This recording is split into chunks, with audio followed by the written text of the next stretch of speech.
All right. Hello, everyone. Welcome to this year's Innovation On-Ramp Pitch Competition. We're really excited to have you all here, have you here to support the students. I especially want to thank Chancellor Mike Alexander for taking the time to be here.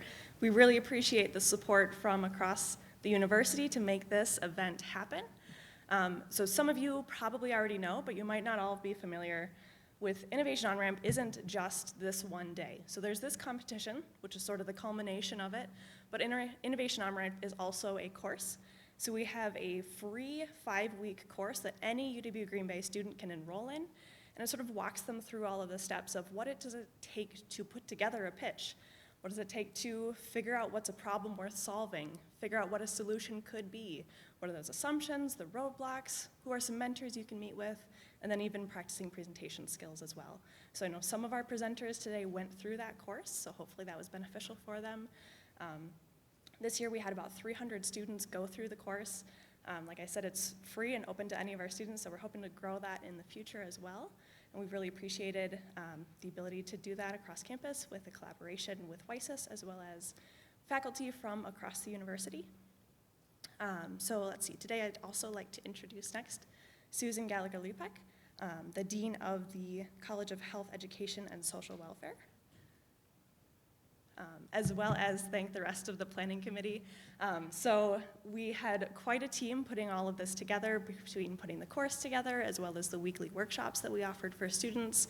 So thank you to those of you who are also here today and who would like to join, but are maybe going to watch the recording later and support in that way.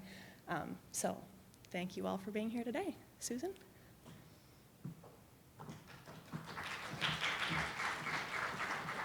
Thanks, Kathryn. Kathryn's amazing in coordinating this whole effort and really appreciate all you do, as well as our planning committee. Welcome. It is the 7th year of innovation here at UW Green Bay, and really exciting to have the innovation competition today. The planning committee and Kathryn do a lot of work, but I think my gray hair is coming a little bit from this competition. Always kind of nerve-wracking for the students and for all of us to look forward to your exceptional ideas. As Kathryn said, my name is Susan Gallagher-Lepak. I'm the Dean of the College of Health, Education, and Social Welfare, and really have enjoyed working with this competition and trying to engage students from across the university, all kinds of different majors, to participate in the competition. As I said, we're at our 7th year of the competition. For many of the years, it was Innovation in Aging as the title. This is our 2nd year with a focus on Innovation On-Ramp. The difference being the format's a little different with our online course in fall, and then with the course is a weekly workshop as well. And then the theme is really broader than aging. So students are encouraged to think about innovation in any area rather than solely aging. The excitement here is really the opportunity that this presents for our students, allowing them to create innovation solutions, give students the opportunity to grow skills in idea development, collaboration, public speaking. So much comes out of this. And we know that after the competition, after the course, even more things often happen in students' lives where they take this idea and innovative thinking and apply it to their workplace, use it in other ideas that they have. So this is one example of some students we're real proud of that were part of the competition in 2008. Adam Jensen, Rosalind Stoa, and Kathryn McHale, and they invented a cup that was that can be used for individuals with tremors, and that was during the 2018 competition. And they've since received a patent for that innovative idea. And very recently, they were asked to be interviewed by Innovation Tribune to talk about the process of innovation and their aha moment. And they attributed some of the great process and learning from being part of the competition here at UW Green Bay. And that's been important in this particular innovation but also in other innovations that have been part of their lives since the competition. So you never know where things go when bright minds and innovative thinking pair up. So again, I want to thank the planning committee and thank Kathryn and all involved, thank our judges. And now I'll introduce Arjun Sangha, President of WiSys.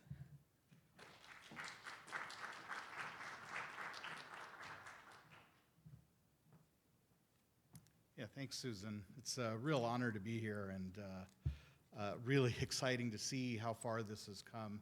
In fact, I remember that student talking to me about the inspiration, truly a Wisconsin invention, because he said that he wanted to figure out a way for his grandfather to drink beer. And so with the tremors. You know, it's a real honor to be a collaborator with UW Green Bay. We've been doing some great work together for many, many years. This is my 10th year in my position at WiSys, and it's always a new crowd.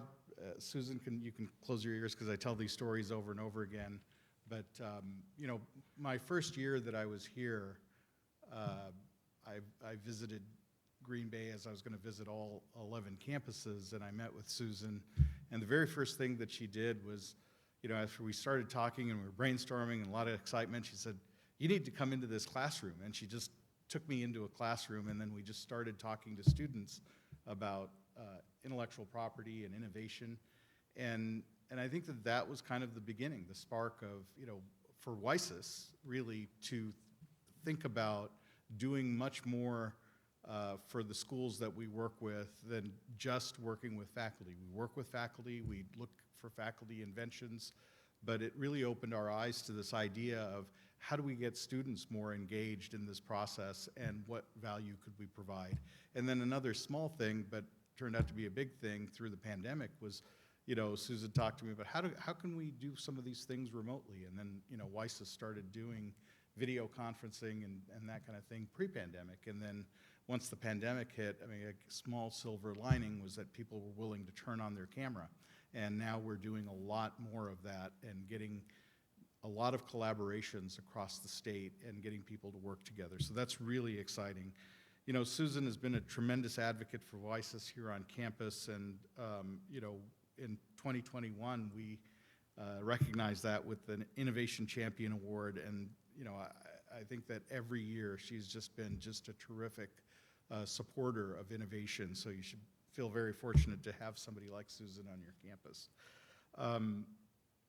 So you know, we've grown with this in this partnership, and this event just gets better year and year. And as Susan mentioned, I want to give a special shout out to Kathryn, Marten, and Evelyn Olson, who have done a lot of work behind the scenes to make sure that these events run smoothly. And it's people like that who really make a difference in kind of making sure that there's these details that make these things happen. Kathryn's our campus champion at UWGB, which comes with a stipend to continue building the relationship between WiSys and the campus that we work with.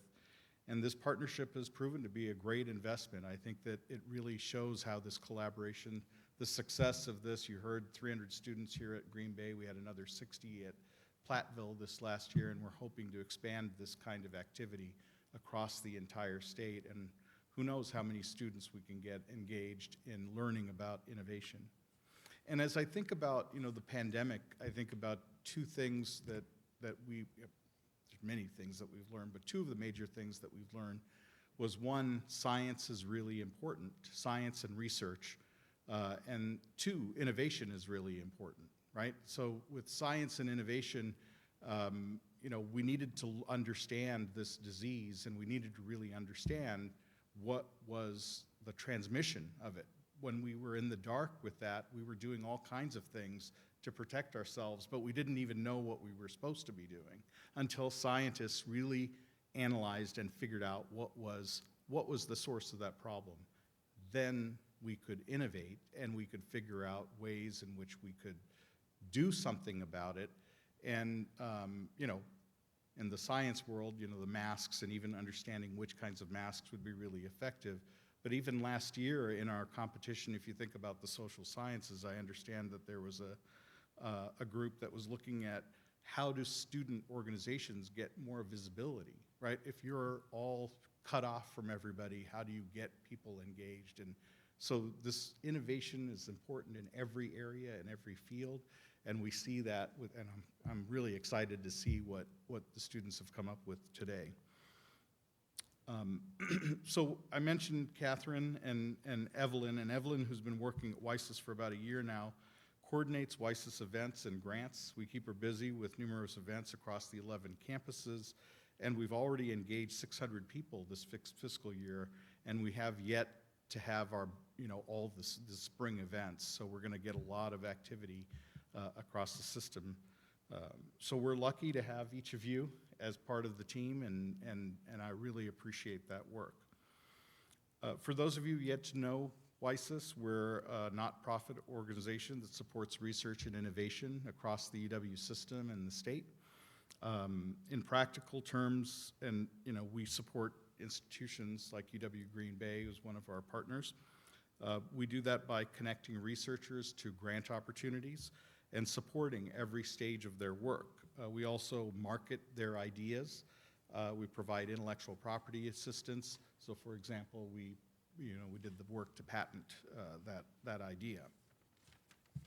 And we're also concerned with fostering a culture of innovation on the campuses we work on. So again, working with people like Susan and Matt Dornbush and figuring out how we can do that. So we have work that compels us to inspire students. We aim to better the educational experience by supporting events like this one and expanding opportunities for students to become the next generation of researchers, innovators, and entrepreneurs. And so we've had an especially productive relationship with UW Green Bay in this regard. As I mentioned, it's been my 10th year, and it's been a privilege to be in partnership with Chancellor Alexander and Provost Burns, both great supporters of WiSys.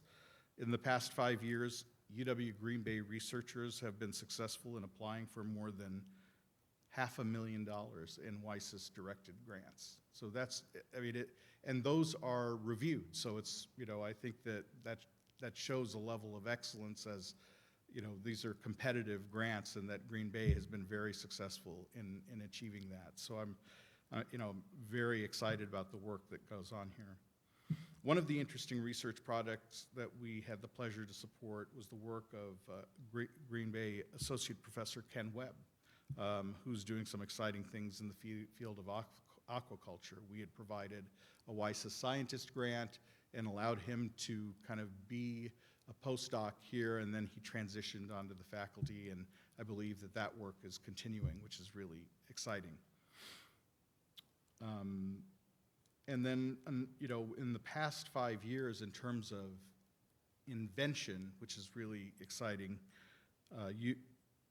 UW Green Bay innovators, including some students, submitted 45 inventions to WiSys to further development for intellectual property protection. So that's, you're one of the top schools of regional schools in the system in terms of having that kind of activity. And with the increase in your engineering program and other sciences, I just expect us to go even further with that. So we've also launched what we called WiSys Venture Home, and that's our flagship entrepreneurship program.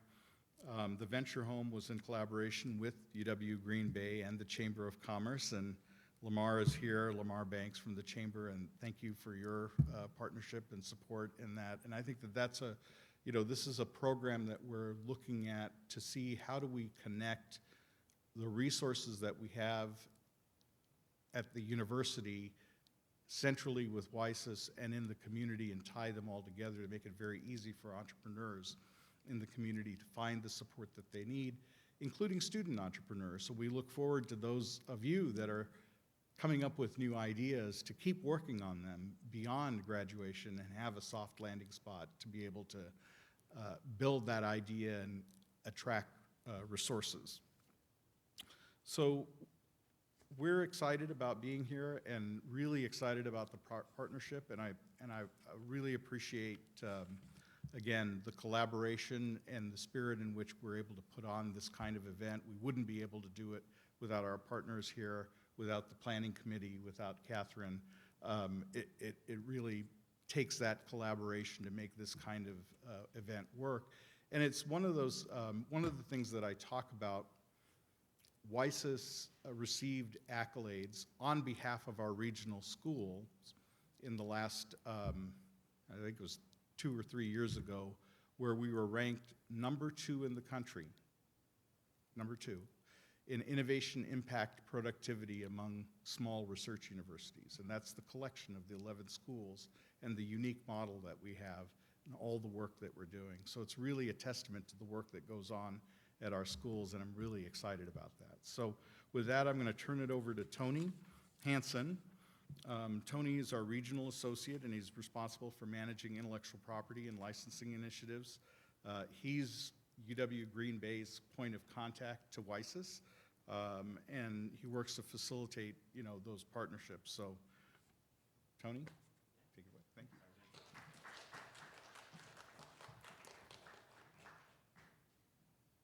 Okay, so before moving to the pitches, it is important that I mention the Wisconsin Big Idea Tournament this year, which will be held April 22nd at UW Whitewater.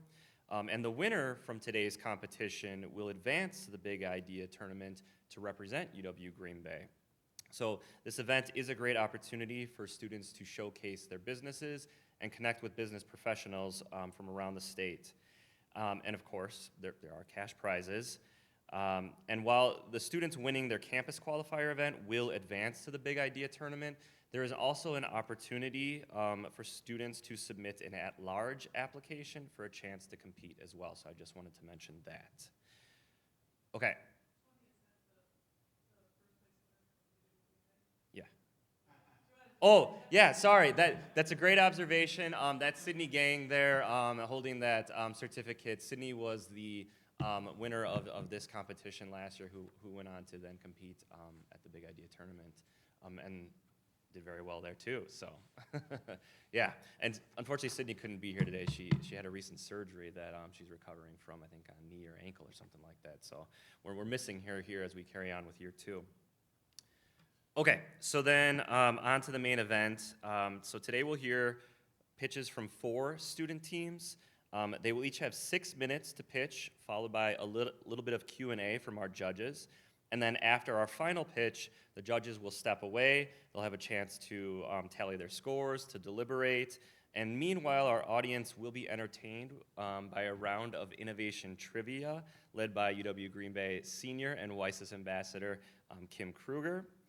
So speaking of judges, I would like to welcome our esteemed panel of judges. So we have Lamar Banks from the Urban Hub community. As a member of the Greater Green Bay Chamber's Economic Development Team, his focus is on promoting business creation and growth through the Urban Hub co-working space. He plays an instrumental role in bringing together entrepreneurs, freelancers, remote workers, and other community members by organizing and coordinating educational programs to educate and further develop their entrepreneurial skills. Welcome, Lamar. We have Chloe Kinderman, who is from Titletown Tech. In her role, she helps, as a venture associate, helps to source and evaluate new investment opportunities, manages the Titletown Tech directory of talent, and assists with portfolio company support. Before returning to her hometown and joining the Titletown Tech team, Chloe worked in IT staffing as both a technical recruiter and an account executive. She graduated from Butler University with majors in marketing and entrepreneurship and innovation, and has held previous positions at Brooksource, Breakthrough, and Roche Diagnostics. So welcome, Chloe. And our final judge is Justin Van Evenoven. Justin is an engineer turned serial entrepreneur living in the Sheboygan area who has founded and owns companies in the experiential, service, manufacturing, and engineering industries. Throughout his career, his work has been highlighted in USA Today, Field and Stream, the TV show Project Pitch It, and was recently approached by ABC's Shark Tank. His passions include product development, innovation, pitch competitions, and helping entrepreneurs pursue their dreams. So thank you all for volunteering your time to be part of our event today. We really do appreciate that. And sorry, so here's our judges. Okay, so with that, I would like to welcome our first presenter, Sophia Wysocki, who will be presenting on Carry More. Welcome, Sophia.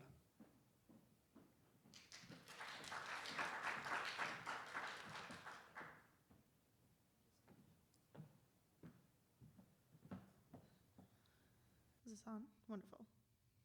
Good morning, everyone. Good afternoon. My name's Sophia Wysocki, and I'm presenting Carry More. So can I get a show of hands? Who drinks coffee? Okay, quite a few. Statistics will back that up. Within the US, 93% of Americans consume caffeine, and 85% consume caffeine daily. So that's really great news for anyone in the coffee industry, but it's not great news for overall health. So caffeine is a diuretic, so that means more trips to the restroom. This can lead to dehydration and fatigue, which is usually why you're drinking coffee in the first place. This can also, if you are consuming caffeine consistently and at high amounts, can lead to heart function issues and kidney function issues. Specifically, kidney function can lead to kidney stones, which is some of the worst pain known to man. So Carry More's solution is to combat dehydration with convenience. So our insulated water bottles have removable compartments for convenience and carrying multiple drinks at once. With this product, we have 3 target markets. So the first is academics, so all of you. So students, teachers, professors, researchers. The second would be travelers, which would include truckers, airport personnel, anyone who commutes. And then the final one is office workers. So this is everyone from corporate management positions to work from home employees. So all 3 of these target markets have a few things in common. So the first being, they work long hours. You want the caffeine because you're working either very early in the morning or very late into the night.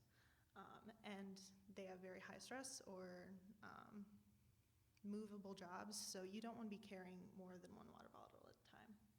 So piggybacking off that, current market solutions, there aren't many. So currently, the easiest solution is to carry around 2 or more water bottles. Personally, I have trouble keeping track of 1. The other market solutions currently either have only 2 compartments, are plastic and kind of cheap looking, or they will have straw top lids, which I, for one, if anything gets knocked over, it's going to spill everywhere and make a big mess. And most of them look very difficult to clean. So Carry More is made for convenience. We have easily insertable compartments. So on the left of the screen, you can see mock-ups of what each insert would look like. The top would separate the mug into 2 compartments, 3 compartments, and then 4 compartments. This would allow consumers to pick what they need for their day and to more easily fit their needs. We want to make these all day insulated so that people can refill as needed. They would also have rotating safety sip lids, so we would have a lock on the bottom so that it's not going anywhere, but you can still access all of your drinks. And then we want to have a smart design for travel. So many large water bottles on the market don't fit cup holders, which seems like a gigantic oversight in most of their designs. So for development, we want to have our prototype 1 published by April 2023. I would be working with the engineering club on campus, which is very exciting.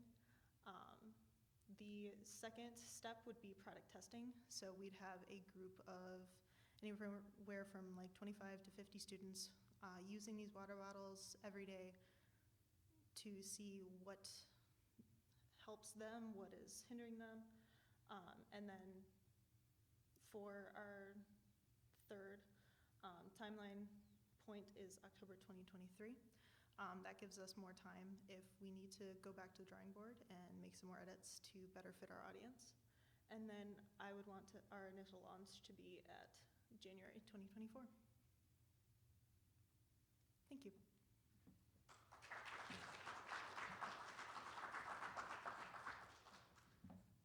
So So judges, any questions for Sophia?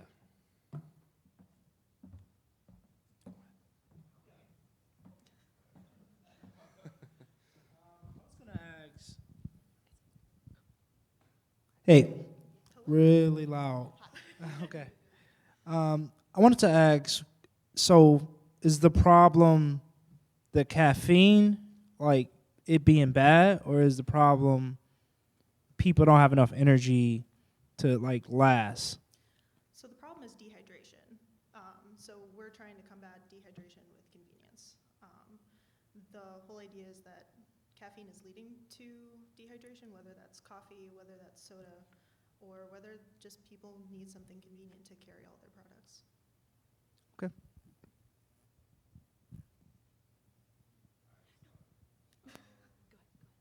So can you give me an example of like different liquids that would be carried at once that your target market would be using? So personally, soda, coffee, water. It is Wisconsin. I'm not going to lie about the alcohol usage that it would probably be used for, as well as anything from like, I don't know many people that would want to use it for milk, but that is definitely a possibility. Basically anything that's in liquid form you could probably put into the containers. And do you have an idea of like what size or how many ounces it will hold? So in the original plan, I would like to have different sizes. So depending on if they just want something that's going to hold coffee and water and only need like 20 ounces for each. So we'd have 40 ounces, 60 ounces, 80 ounces. So depending on their needs, they can pick what they need. Have you done any testing to see kind of what current solutions are people using to kind of combat this problem? And I guess how is that feedback or kind of the status quo of how people are drinking water, coffee, tea, soda affecting kind of your product and your approach? So honestly, I first heard the problem off of TikTok. It was the idea that you have a fun drink, a caffeinated drink, and then a hydrating drink. And that was something that a lot of people resonated with, and it was actually trending for a while.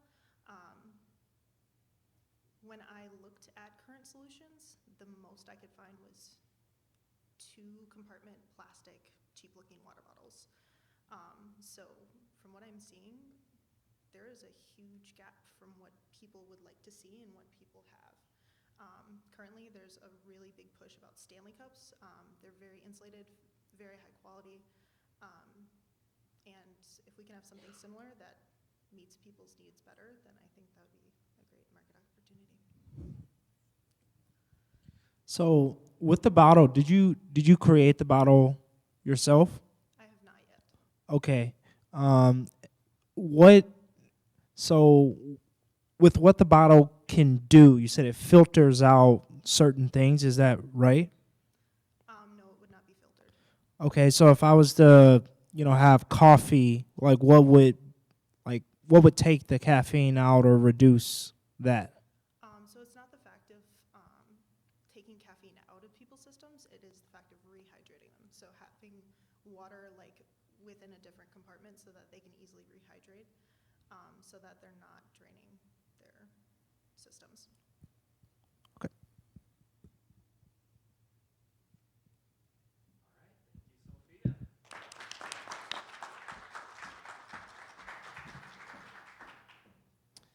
Moving on to our next team then, I'd like to welcome Bo Peterson presenting on defeating the artificial intelligence. Please welcome Bo.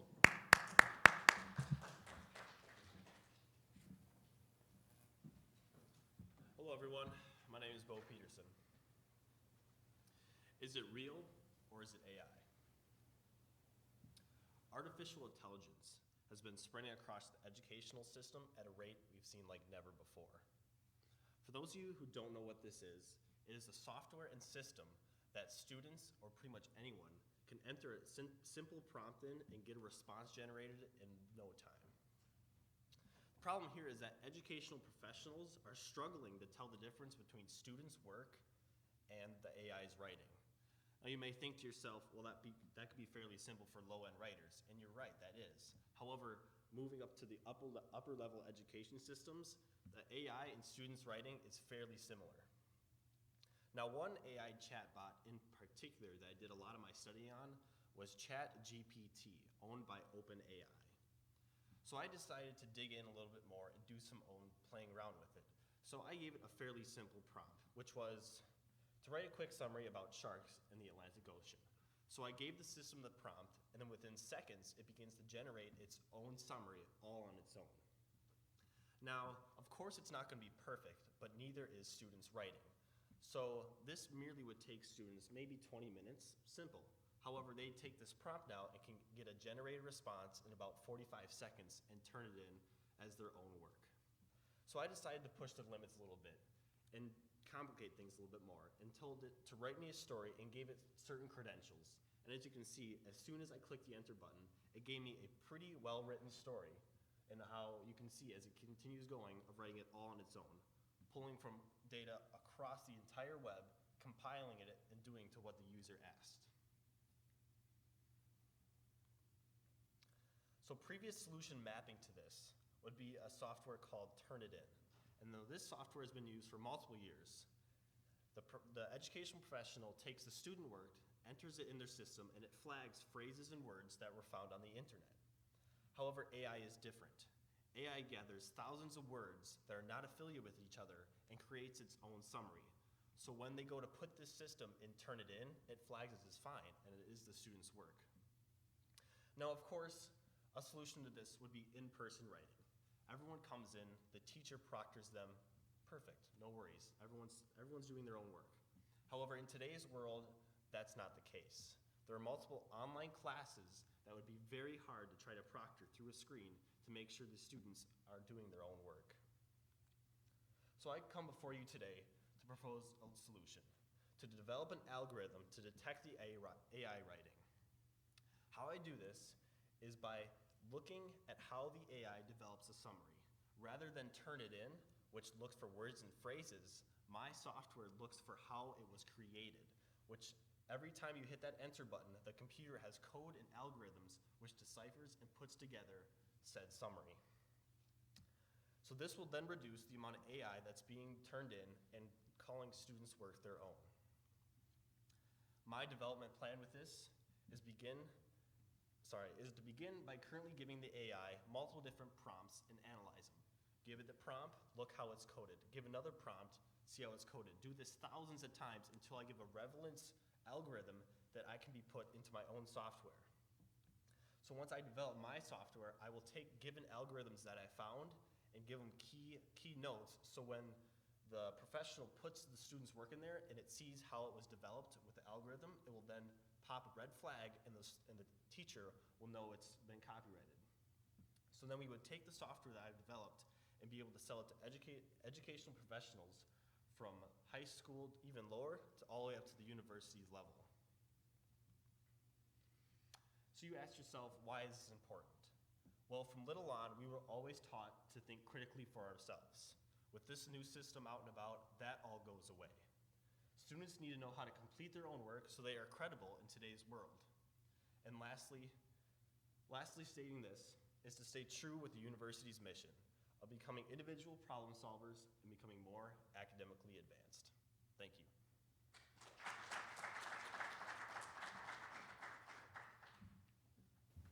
Thanks, Bo. Judges, questions? So in your presentation, you mentioned, developing an algorithm to catch kind of the ChatGPT algorithm. But what if someone creates an algorithm to catch your algorithm, and then so on and so forth, and it's just, algorithms upon algorithms? Sure. What's your defensibility strategy, or how do you, negate that from happening? Yes, so in case of defensibility, what it comes down to is simply hosting a software. So mine normally wouldn't really develop the one, it would just simply detect. So in case of trying to detect another one, sure, someone can go and create another software to detect, but they would have to figure out the different individual codes to decipher in order to make a software or a platform to pop those red flags. So I'm not really too worried about someone copying my algorithm, because mine's normally just the software that hosts the information and the database within that. Yeah, I agree with Chloe on this one. I think the thing that I struggle with a bit is like if the solution that you're going after is basically taking over and viewing what their code is, the code can just be altered, and then we can have that show whatever we really want it to. Um, this, ironically, I saw something on like Sunday News a couple weekends ago about another college student doing something very similar to this. So is there much for competition out there that's doing this type of thing, and is their strategy the same or different, or have you not found anything? Currently, just in broad research, no one has really come up with a structured solution on this. I'm sure it just all comes down to whoever develops it first type thing, since it's fairly new. In the last few months, this system came out. But in case of replicating it, it's always possible. It just comes down to who can develop the database the quickest and that be most efficient with all its IT and within that, and just how powerful and locked down it can be from other users. Can you expand a bit on, so you said that, students, how can professors tell if it's student work or AI? Can you expand a bit on why that is important? You mentioned like critical thinking. It kind of takes away from that. Can you expand a little bit on more of that? Because I think that's right there might be the key problem.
What would change if all of your professors and all the faculty and everyone said everyone can use ChatGPT or everyone can use, whatever?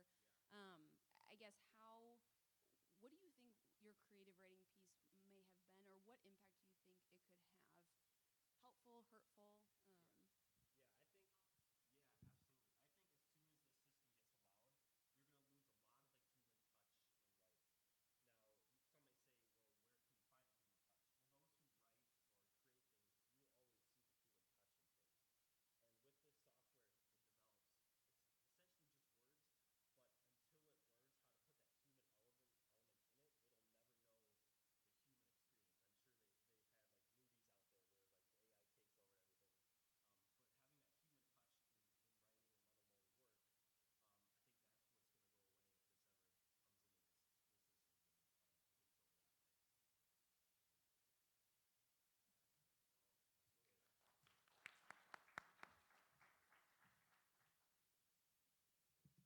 All right, let's welcome our next team then.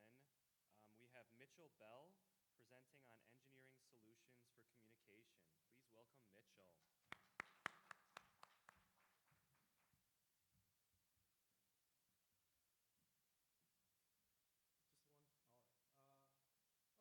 so engineering solutions for video communication.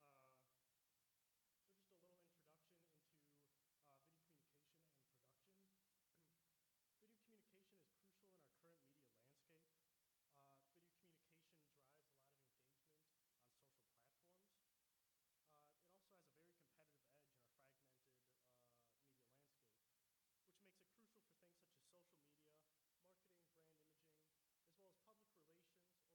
relations, organizational communication, corporate education, government video production, and more. So if we just look at some problems in the market, it's just a very oversaturated landscape with a lot of content pushed at various audiences. There's a high cost of video production equipment. Equipment often has bad user interface and requires extensive training before use. Most budget-friendly options lack features. Out-of-house video production is costly, and equipment can be cumbersome and difficult to transport. Now, for some solutions, out-of-house video production is always an option. In addition to that, we've seen in recent years a lot of companies creating in-house video production. They'll either purchase more expensive equipment or forego that equipment and then lack that quality in videos. This then leads us to our problem statement, which I summarized here. The current video production market lacks budget and user-friendly alternatives for tasks or for tools essential in today's corporate media and educational sectors. This then leads us to our roadmap. Starting at the first point is problem analysis. This is where I look at common problems in the market, and mainly it's focused a lot around products, which then moves me on to my second point, which is product selection. This is where I focus in on a particular product. After that is product evaluation. That's where I evaluate the product and problems with it. Then I find potential solutions. I narrow down those solutions in the fifth step, and then I go to my last three steps, which is designing, printing, and finalizing the design. And this is just done as many times as needed. So my first product I did was an LED lighting panel. I chose the LED lighting panel first because lighting is essential to video production. It's also essential to narrative development and engagement among audiences. Most LED lighting panels used a soldered connection between their strips, which I'll go on more later. And then just general features of about $150 lighting panel, which you kind of need for just general video production. And those are all RGB color values, barn doors to change the ray, the light ray, a color temperature range of 1200 Kelvin to 5600 Kelvin, or sorry, 3200 Kelvin, and then a brightness and dimming setting. Now, how I moved on to designing my LED panel, I redesigned and 3D printed a new panel with a channel and pin system. You can see in the upper left. This channel and pin system replaces the typical soldered connection between the LED strips.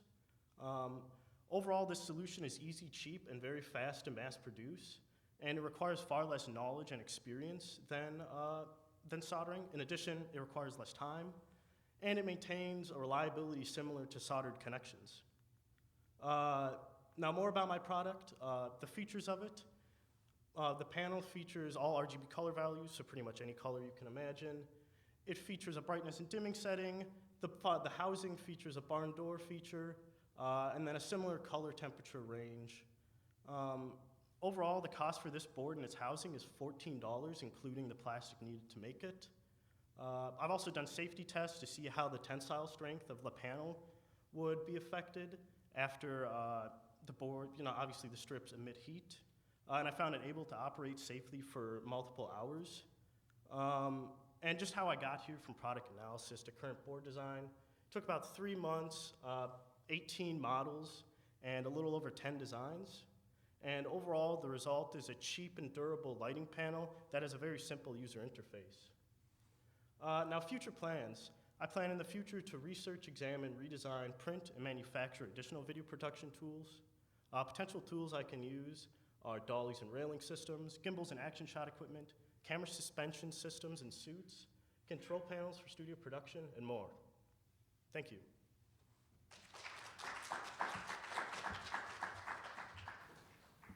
Judges, questions for Mitchell? You have a awesome product, and it's really cool to see that you iterated it so many times. I think that's a big part of just starting a business or having a product is keep going back to it to make it better. Question I have is, you said that as far as solutions out there, it's out of house is one of the things. Yeah, out-of-house video production, and then I know I didn't include these on the slides, but in-house video production certainly is a thing we're seeing more. A lot of times companies will just purchase equipment in spurts over a few years, or they'll. I'm sorry, I didn't let you finish your question. Oh no worries. I'm glad you just expanded on it, and it has a lot to do with I think you were probably going to get to is what's with your product, I think you said it was 150, just that one panel. What's the difference in price between the in-house, out-of-house compared to, what you have to offer?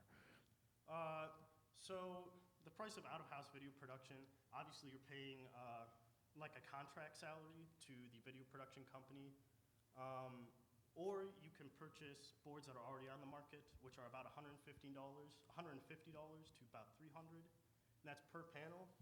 The board I created costs $14 to make, and that's with the cost of the housing and the panel inside itself. In addition, the remote and like the receiver. Yeah. Great job.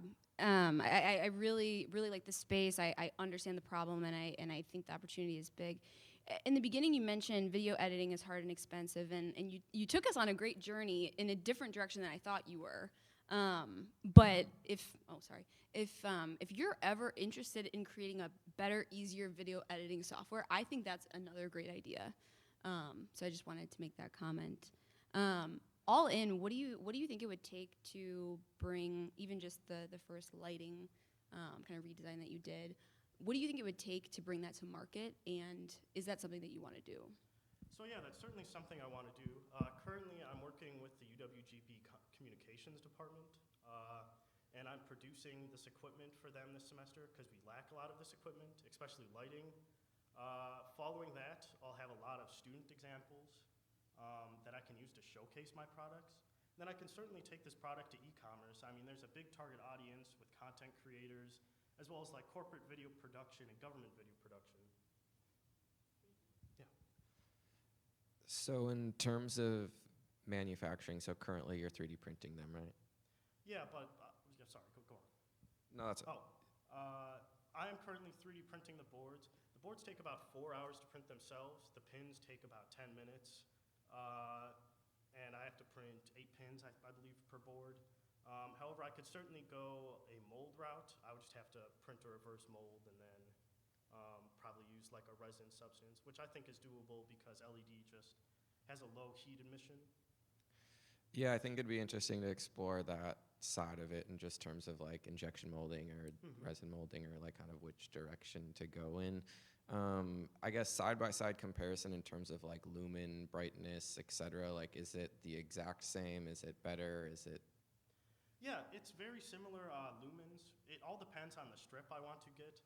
For my first panel, I went with definitely a cheaper print with just like a little bit lower lumens.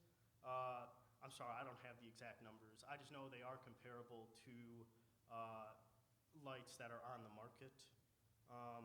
But I could definitely increase the quality of my board by getting better LED strips, and that wouldn't raise the cost too much, only about like $2 to $3, I assume. Excellent. Yeah, I think you had a great presentation, and it's a cool idea. What do you think is probably going to be your largest challenge from here moving forward? Largest challenge is where to go next after panels, I believe. I've just spent so much time on this panel that like I haven't even really thought about how I want to do like a dolly system. I've kind of thought about that a little. So it'd either be that or obviously, creating an e-commerce page and just reaching my target audience. That's obviously a big challenge. Okay, awesome.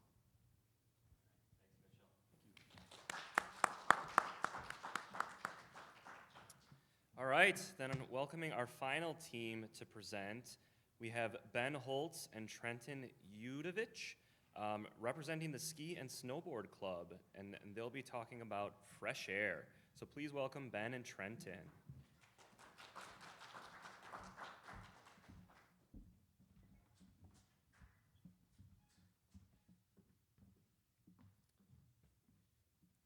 My name is Trenton. I'm a junior here at UW Green Bay. I study business and marketing with an emphasis in entrepreneurship. And my name is Ben. I'm also a junior, and I study business management. So we're both avid outdoor enthusiasts, and our passion is to share that enthusiasm with others. So we created the social media app Fresh Air.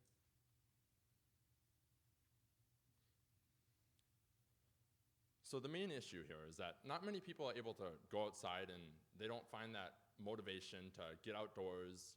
So we're trying to incorporate like people using the app, and they post a picture and spread the love and enjoyment of outdoor activities with the community. So the main issue that people aren't able to go outside is that according to the Outdoor Industry Association, Americans went 1 billion fewer outings in 2018 than in 2008. So it's greatly decreasing by 1 billion. According to the CDC, researchers found that 18 to 24-year-olds, college students, had a greater risk of gaining weight and becoming more obese. Also, the group is 4 to 6 times more likely to move up in BMI in the next 10 years. Now, there's also a Yale study that it shows it's increasingly normal to spend little time outside. And more than half of the adults spend only 5 hours a week. And there's 168 hours in 1 week. So that's less than like 5%. We want to spread this awareness to spread more time outside and engage in those outdoor activities, especially with the community and getting that fresh air that they need. So the current solution are organizations such as NFL's Fuel Up to Play 60, which is an organization that works to inspire the younger generation to become more active. However, they've become obsolete due to lack of involvement. Nonprofit organizations put on events for children and families to get together explore the outdoor community, but they don't apply as much to the new generation of people. And NPOs are also insufficient because of costs, registration fees, one-time efforts, and set schedules. And there's an app called 1000 Hours Outside. I use that app. It's a great app. However, they don't have that community involvement that we want to share. They encourage it, which is great. They encourage going outside and have that goal of throughout the whole year, you're going to hit 1,000 hours in a year of being outside. You can track it on the app. It's great. However, no community involvement. We would share that with other people, and the users would post, and that would greatly increase of outdoor activity. The age group here also, it's very essential for them to get that outdoor time, as they going out of college out of high school into college, you don't have like gym class or you don't have any outdoor activity. You more or less go into that work life. And being in that job, you think, oh, school, then work. You don't have that time to go outside. So that's why that's our target, and we want to also set them up for the future and make that more of a normal lifestyle. Now, fresh air, let's say you got that friend of yours that posts a picture on the app. You want to see it, you want to be a part of and join in. So you get that sense of FOMO, fear of missing out. And we also create challenges. Now, this is a new system, as not many apps have this. The challenge would be like, let's say you want to go outside and run 5 miles. Great, you would get rewarded for that. It's similar to an app like Fetch Rewards, where you scan a receipt and get rewards for that. However, you're participating in outdoor activities and get rewarded for that. So you get rewarded, benefited like a gift card, and you gain up points like that. So Fresh Air is an app that is similar in structure to the app Fishbrain. If you know the app Fishbrain, it's an app that allows the user to share posts within their community. They also share their locations. They can tag others, kind of like an Instagram for fishing. So our app would be similar in the way that you can share your outdoor experiences with others. Say you want to go snowboarding, downhill skiing. If you want to go on a river rafting tour, you can tag people in that so that you can get others involved in that same community. So our developmental plan, the first step is to create the app and to spread the word. So we would like to spread the word through people that we know within our circle, mostly friends, family, neighbors, other people like that. We would also like to use athletes at school UW Green Bay to help us promote our app with their social media presence, using their outdoor experiences as well. So our app will be available for iPhone and Android. It'll be a free app to download with ads, and then we will also have a premium version as well. So our ads on the app will mostly consist of smaller local businesses that we can work with. such as Zeller Ski and Sports within the Green Bay area, as well as Runaway Shoes that supply the outdoor equipment for the activities that we use. Then we also want to grow into the larger market as well. So the larger corporations, national chains like Cabela's, REI, and Shields. So join us and take that breath of fresh, or that fresh of breath of fresh air. Thank you.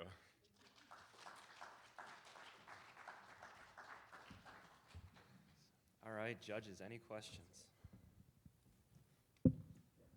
First, awesome job, guys. As you went through your presentation, I seen some remnants of a business model and revenue model, which are kind of like the questions I'm typically used to asking when I'm meeting entrepreneurs. So, awesome job, just kind of looking at that. I didn't expect that. I guess one of the questions I have is, could you walk me through, the customer experience? Like, say if, this app is made and I go to, the app, where can I look to find it? And then if I found it, what would be like the first step to get me out? So it'd be something similar to like what Instagram would be. So you download the app from the App Store, it'll get you set up and making your own account.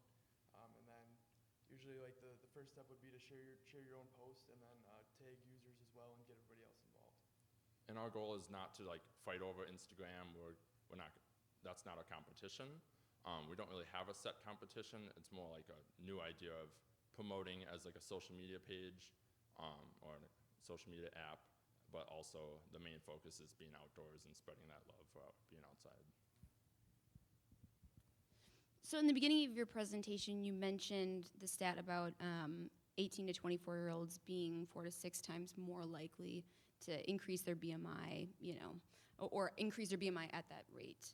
I guess, would this be a proposed solution? And how do you know that a lack of outdoor time is, what is contributing to, the obesity epidemic or, situation?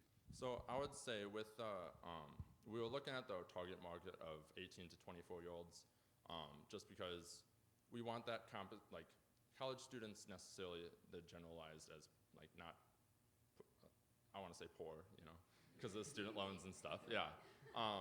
So I want, that's why we have that compensation benefit, and also the fact that they're not given as many opportunities as they're used to as like a younger kid, where they would play sports, and now they're growing out of that, so we want to develop it as, that's our target audience there. So what makes you two the best to make this platform succeed, and what role are each of you going to play? So as we've mentioned, we were mentioned before, we're part of the ski and snowboard club that we just recently created. So we're big on being outdoors. I'm a big guy on being outdoors as well. I enjoy just taking on the leadership of being in charge of an app and knowing what I can create with it and listening to others to advance the opportunity. And yeah, I would say the same. We're both, like I said, we're both avid outdoor enthusiasts, so we both share the love of being outdoors, and yeah, I would just say that, yeah. All right, thank you.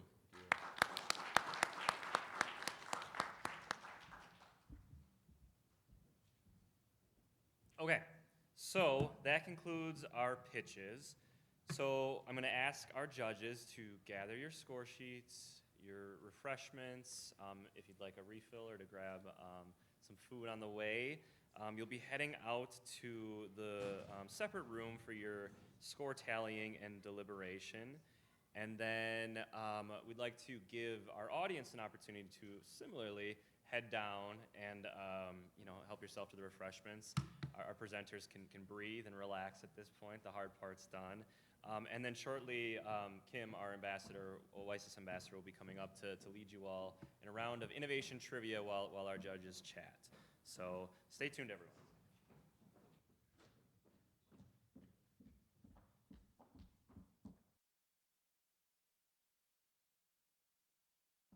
There's cookies, so I definitely recommend.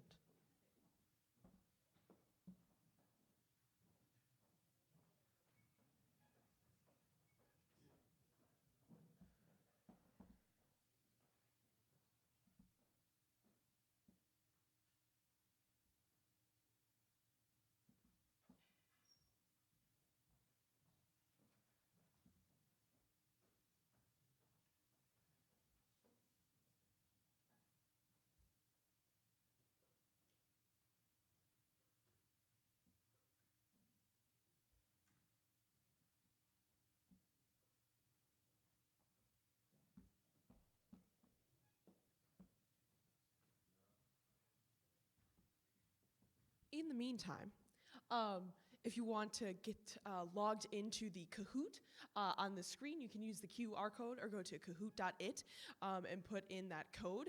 And in a couple of minutes, I'll explain who I am, what I do, and then go through the Kahoot. So feel free to have some moment to chill, and then we can have some fun.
Okay, I guess I'll get started. Hi, everyone. First of all, great job, all competitors. I know it can be super nerve-wracking to come up here and pitch. All really great ideas and very intuitive. I got to see your presentations this morning, but it's great to actually hear what you guys have to say. So fantastic job there. But a little about me. As Tony mentioned, my name's Kim Krieger. I'm the WiSys Student Ambassador. A little about me. Terms of education, I'm a senior graduating this semester studying history and ancient medieval studies, a very interesting combination given the event. But what I do here at WiSys is basically interact with students, tell the WiSys team, what are students looking for? What are they active in? What are they going to want to involve themselves with? So if you got emails from me, kind of representation this event, that's part of my job. I do a lot of outreach with students, student organizations that seem relevant to the events that we're hosting, and again, offer opinions in the committee to help create this event. But the reason why I tell you about my job is that I'm graduating this semester, and I won't be at GB after the spring, and WiSys is looking for engaged students who want to be a student ambassador like myself. So if you're in communications, or if you're like me in the history field, and just know a lot of people on campus, if you're part of a student organization, which a lot of you already are, this is a great way to just use your connections to get more out there and get paid for it. That's why I originally came to the position. I was encouraged by a tutor. So definitely recommend. It's a great part-time job and really works flexible with their schedule. Come to events like this, go to meetings, send emails, that kind of nature. But if you're interested, after obviously my term ends, the position job is on the WiSys Handshake site where you can apply and interview. And I definitely recommend as a WiSys student ambassador, it's a great way to network, learn a lot of experience in communications, and learn a lot about things that maybe you just didn't know beforehand. I can tell you I've learned a lot from this position. So definitely recommend, especially to you who have presented today. You already got a heads up there. So before we get going on the Kahoot, is everyone in? Yes. Thumbs up. All right. So I'll have to yell for a second. We've got some prizes. So first place, $25 WiSys gift card. Second place, mug with a straw, which is nice. Then a WiSys notebook for third place, and fourth place, very nice WiSys tote. So yes, you can get the bragging points, but you also get the rewards in it. So I'm going to get started.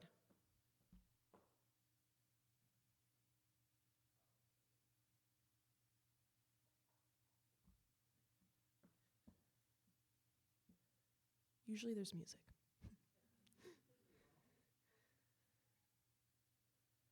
All right. This inventor and US president invented the swivel chair, the spherical sundial, and the cipher wheel. Pictured on the screen is the cipher wheel. I am a history major, so there's going to be a lot of history-related questions. All right, woo, look at that. That's pretty good. My roommates did not do so well last night. But Thomas Jefferson was actually the inventor of these various objects, including the cipher wheel. The photo that I showed is actually his cipher wheel. Basically what you do is you put in the letter number, turn it, and it creates a cipher for you. So, very interesting fun fact about Thomas Jefferson.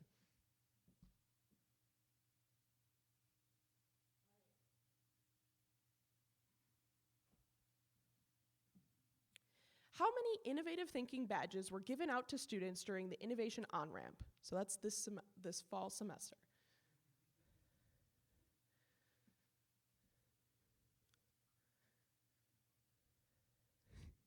Yes, it is a little bit of a guessing game. All right. Ooh, we got a few. So 52 students were given the innovation event. We had over 300 participants overall in the course, but these are the people who fully went through. And 52 is really great. The 29 was from last year, so we had a great improvement in that realm.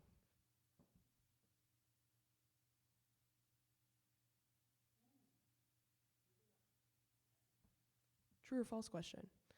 Carl Paul Link, a UW-Madison professor, refined a rat poison to prevent life-threatening blood clots and strokes.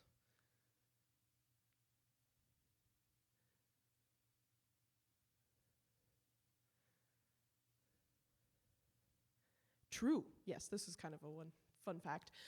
So he's a UW professor that kind of realized that this could be refined into a healthcare item. And actually, the picture that I showed you is part of the innovation and technology exhibit that will be at the Wisconsin Historical Society building that's being built in Madison. I worked there, so I kind of knew about that one.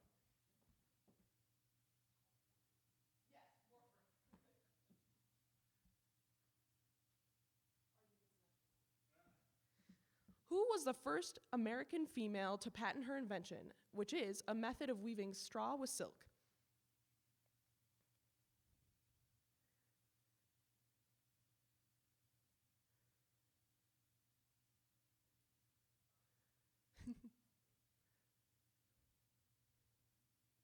All right. So Mary Keiss is the first American woman to present her patent to the patent office. All of these women here are famous inventors. However, Mary Keiss was the first to actually get a patent go through. It was very difficult in this era for women to be supported in this manner. So I wanted to highlight her as well.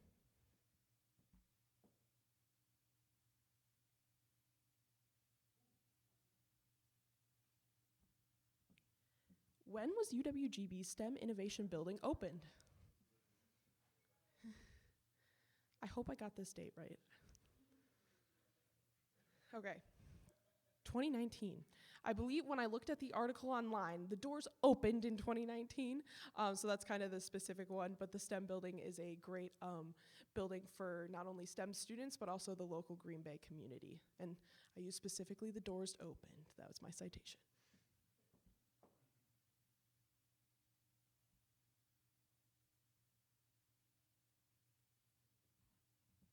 All right, this one was on last year's. Matter of Trust is an organization that helps with oil spills. The mats used below soak up the oil made with what? So what is it made out of in that photo? It's kind of hard to see.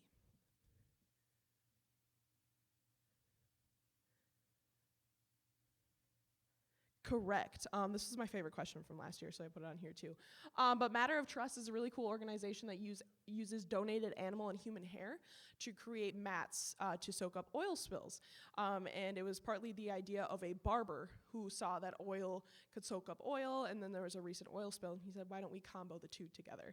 And haystacks and mushrooms are actually other biodegradable ways, and the mushrooms are put into the animal hair to make it even more efficient.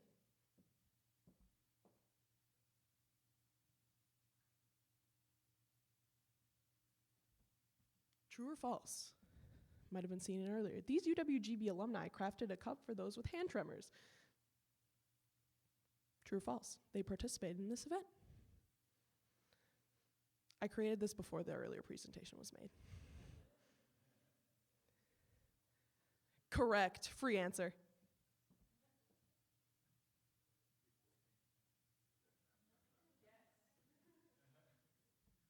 All right. The roller mill was developed and patented by John Stevens from Neenah, Wisconsin. What did it process? And there's the actual patent photo.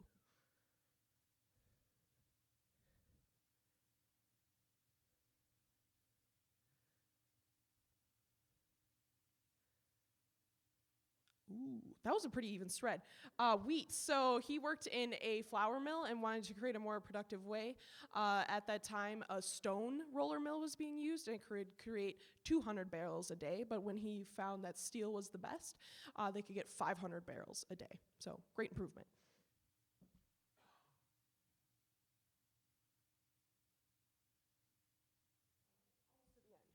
Seymour Cray is known as the father of supercomputing. Where is he from?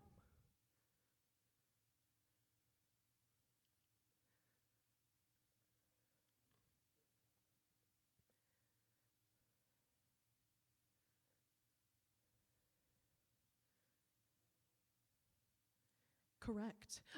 So he is from Chippewa Falls, Wisconsin. He went to Minnesota to go to school, and that's where he started his business. However, he had some paranoia during the late 60s and 70s and moved his supercomputer to Chippewa Falls, where it was developed and implemented.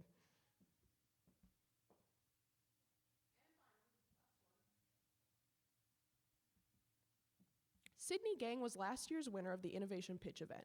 What was the product she pitched? You can't really read the thing that she says, but it says skip the warm-up.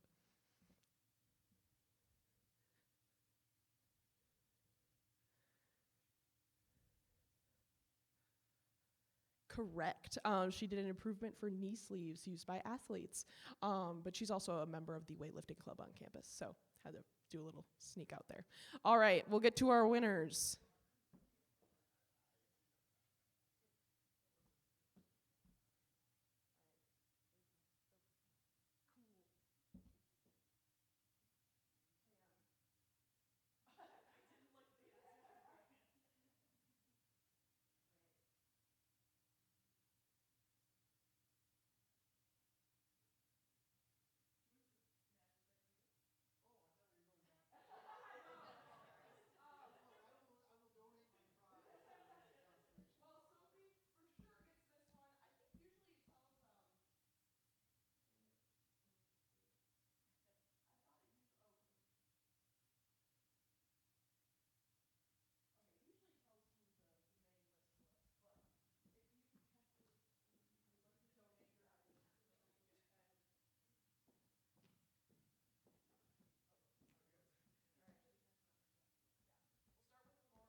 right, we're back. How was trivia, everyone? Everyone learn a little something new? Sorry, judges, we can send you the link. You can play in your free time. So first and foremost, I want to give one more round of applause to all of our presenters today. So really great job. You know, I know your ideas are still early stage. You're still doing a lot of figuring out of kind of the problem that you want to solve and how you're going to go about solving it. And getting up and speaking publicly about that at this point is pretty intimidating. So I commend you all for doing that. It is extremely brave and takes a lot of courage to do so. So again, congratulations to all of you for taking part in this event. So at this time, I'm going to welcome down to our floor Arjun Sangha and Susan Gallagher-Lepak so that they can help with the presentation of the awards.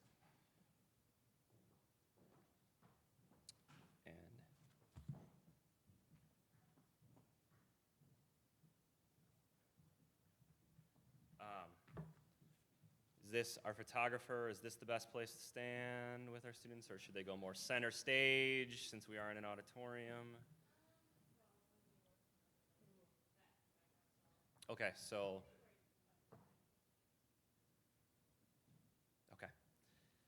we're going to start with our third place winners tonight, and coming with that award is a $250 cash prize.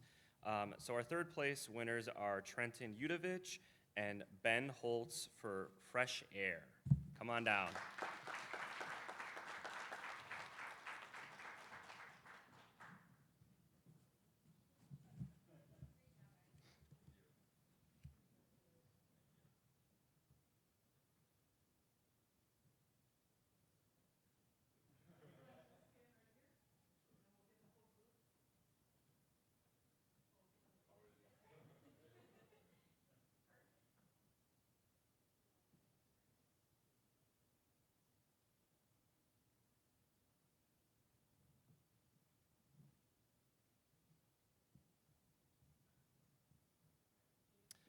And I will mention that since Ben and Trenton are representing the Ski and Snowboard Club, their student organization will also be getting a $100 cash prize for that participation. So, all right, thank you. Yeah, absolutely. So then our second place award tonight, which comes with a $500 cash prize, goes to Sophia Waisaki for Carry More.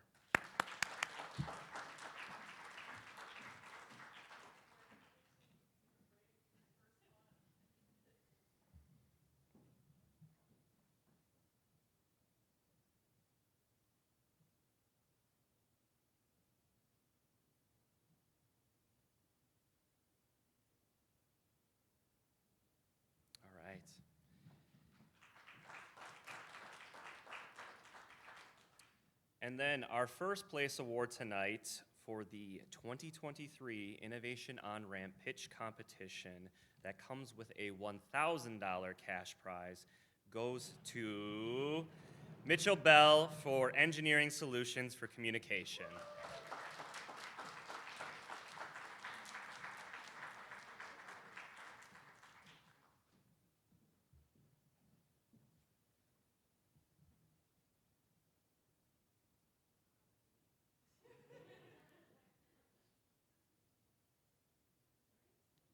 All right, congratulations again to everyone.